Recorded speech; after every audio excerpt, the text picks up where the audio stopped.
जय माता की। आज की कहानी है धोखेबाज बहू। सासू माँ यानी शकुंतला देवी गांव में रहती थी। अच्छी भली खा रही थी, खुशी खुशी रह रही थी। एक दिन बहू ने फ़ोन किया, माँ जी आप अकेले हो, आप हमारे साथ शहर में आ जाओ। सास ने भी सोचा बहू बुला रही है तो चले जाना चाहिए। अब शकुंतला ने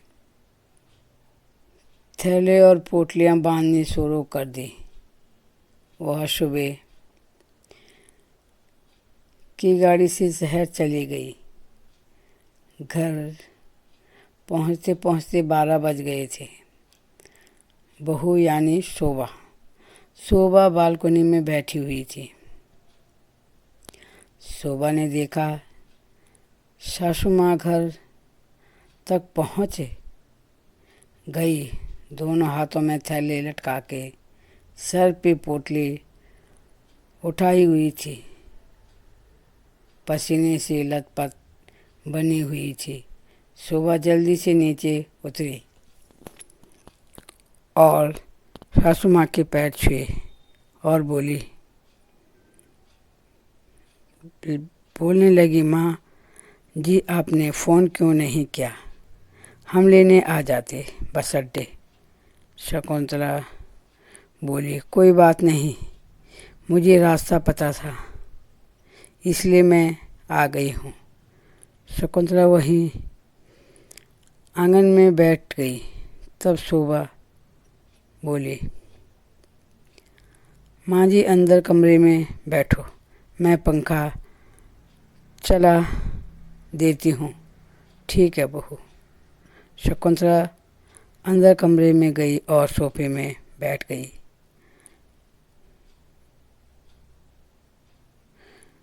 शोभा ने राजू को आवाज़ लगाई, राजू माँ जी के लिए पानी लेकर आ जाओ। राजू जल्दी से पानी लेकर आ गया। अब शकुंतला ने पानी पिया और आराम से बैठ गई। शोभा ने फिर राजू को आवाज़ लगाई, बोली माँ जी के लिए चाय बिस्किट लेकर आ जाओ। राजू थोड़ी देर में चाय बिस्किट भी लेकर आ गया और शकुंतला वहीं पर लेट गई। शोभा को यह चीज़ अच्छी नहीं लगी। उसने राजू को कहा, राजू माँ जी का कमरा दिखा दो। और शोभा बोले, आप कमरे में जाओ और वहाँ सो जाओ, आप थक गए होंगे। शकुंतला भी सोफे से उठकर अंदर चली गई और आराम करने लगी। थोड़ी देर में रामू ने खाना बना लिया था। तब तक शोभा ने सास को उठाया, चलो माँ जी खाना खा लो। शकुंतला सोच रही थी, अरे बहू तो सुंदर हो गई, मेरी बहू मेरा कितना ख्याल रख रही है। आज पहला दिन था। शोभा बड़े प्यार से बातें कर रही थी। शकुंतला ने खाना खाया और फिर अपने कमरे में जाकर आराम करने लगी। 4 बजे का टाइम था। शकुंतला ने शोभा को आवाज़ दी, बहू चाय बना देना मेरे लिए। शोभा ने सोचा, ये मुसीबत कहाँ पाली है मैंने।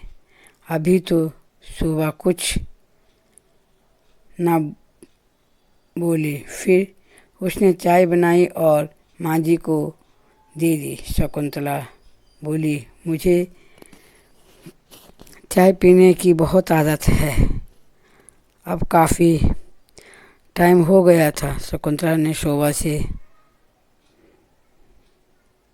कहा, बहू मनोज कब आएगा? बस आने वाले हैं। इतने में मनोज आ गया। उसने माँ को देखा, माँ के पैर छुए और कहने लगा, माँ कब आई हो आप? बताया नहीं, मैं लेने आ जाता आपको। शकुंतला बोली, कोई बात नहीं बेटे, मैं आ गई। अब राजू चाय और बिस्किट लेकर आ गया। फिर सबने मिलकर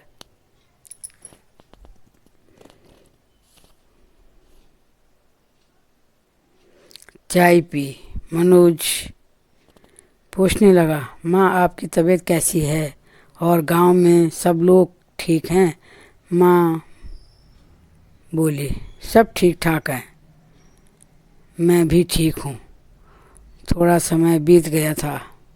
एक दिन सुबह सासू माँ से बोली, माँ जी, अब आप हमारे साथ रह रहे हो तो गांव के घर का क्या करना है, उसे बेच देते हैं। शकुंतला बोली, खबरदार, गांव के मकान को बेचने का नाम भी लिया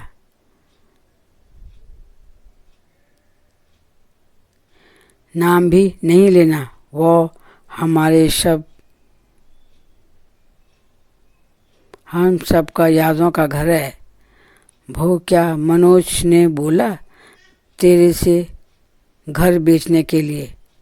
नहीं, मैं तो ऐसे ही पूछ लिया था कि आप हमारे साथ रहोगे तो घर की देखभाल कौन करेगा? हाँ ठीक है, मैं घर जाऊंगी, यहीं थोड़ी रहूंगी। मैं अभी शोभा को तो घर को बेचने की होड़ लगी थी। शोभा किटी पार्टी में जाती थी और सहेलियों से चढ़ी पड़ी बातें सुनती थी। हमारे पास बहुत बड़ा मकान है। यह सब सुनकर शोभा बोर हो गई थी। उसने सोचा, घर का मकान बेचकर मैं भी बड़ी गाड़ी ले लूँगी, घर कोई भी बड़ा ले लेंगे। अब शोभा ने सोचा, माँ जी तो घर बेचने वाली नहीं है, क्यों ना माँ जी को ही रास्ते से हटा दें।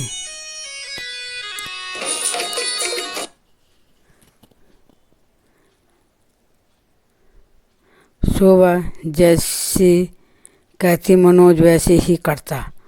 उसको भी अपनी माँ पर दया नहीं आ रही थी। शकुंतला पानी पीने किचन में जा रही थी तो उसने शोभा के कमरे की लाइट खुली दिखी। वह वहीं पर थोड़ी देर रुक गई। शोभा कह रही थी मनोज से, कुछ जहर लेकर आ जाओ, माँ जी को चुपके से जहर देंगे, किसी को पता नहीं चलेगा। मनोज कुछ न बोला। शकुंतला ने सारी बातें सुन ली। अब शकुंतला सारी रात बैठी रही। सुबह उसने अपना बैग उठाया और घर के लिए आने लगी तो शोभा बोली, माँ जी आप कहाँ जा रहे हो? शकुंतला बोली, बहू शायद मैं गांव के घर के कमरे में ताला नहीं लगा रखा था, घर खुला छोड़कर ही आ गई हूँ। 1-2 दिन के लिए चले जाती हूँ, फिर वापस आ जाऊंगी। अभी शोभा को पता नहीं था कि शकुंतला ने उसकी बातें सुन ली। शोभा बोली, माँ जी आपको मनोज छोड़ देगा। नहीं नहीं बहू, मैं अपने आप ही चली जाऊंगी। मैं शकुंतला गांव चली गई। उसकी बहू की बातें बार बार याद आ रही थी। वो सोच रही थी गांव आकर भी बहू मुझे जहर देकर मार देगी। तब शकुंतला ने गांव के जमींदारों से एक कागज़ बनवाया जिसमें लिखा हुआ था कि यह घर मैंने खरीद लिया है। शकुंतला ने डर के मारे झूठा ही कागज़ बनवाया दिया और मनोज के नाम भी दिया। जब शोभा और मनोज ने यह कागज़ पढ़ा तो दोनों खुश हो गए। वो सोचने लगे हमने ज़मीन को बेचना था, माँ जी ने ही बेच दिया। अब हम सारे पैसे माँ जी से ले लेंगे। शोभा और मनोज दोनों गांव आ गए। मनोज ने कहा, माँ पैसे कहाँ हैं? आपने घर बेच दिया है। शकुंतला बोली, बहू तुम अपनी योजना में सफल नहीं हो पाई। अब यह घर अनाथालय को बेच दिया है। अब तुम भी यहाँ से जल्दी से चले जाओ, नहीं तो मैं गांव में बता दूंगी कि मेरी बहू मुझे जहर देकर मारना चाहती थी। अब शोभा डर गई। शोभा और मनोज जल्दी से शहर आ गए। अब शकुंतला ने अपने मरने के बाद अनाथालय को मकान दान करने का फैसला कर दिया। शोभा हाथ मारती रह गई। कहानी यहीं पर समाप्त होती है। कहानी कैसी लगी कमेंट करके चैनल को लाइक और सब्सक्राइब ज़रूर करना। धन्यवाद।